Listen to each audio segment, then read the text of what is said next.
Welcome to Samba Samba. Enjoy the video. You begin by preparing both devices so they can talk immediately. Turn on Bluetooth and place your NoiseWatch within 1 meter of the phone. This reduces interference. Open NoiseFit and sign in so the app can register the device. Once done, put the watch into pairing mode by holding the side button until the pairing screen appears. Make sure the watch battery is above 50%, low power can block setup. You're ready for the next step, which is letting the app discover and request permissions. Now you authorize the app and confirm the connection. When NoiseFit prompts for permissions, grant Bluetooth, location, and notifications so sensors and alerts work correctly. Next, choose NoiseWatch from the device list. The app may show a 4-digit code. Confirm it matches the watch display.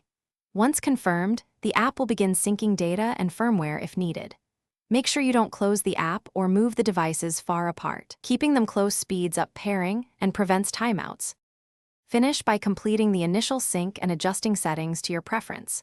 You can enable call and message notifications, set units and health data sync, and choose watch faces. Once sync reports complete, test a notification or activity to confirm two-way communication. If something goes wrong, try one key troubleshooting step. Reboot both the phone and the watch, then reopen NoiseFit and attempt pairing again. If that fails, toggle Bluetooth off/on and retry. This results. Thanks for watching. Consider subscribing if we helped you.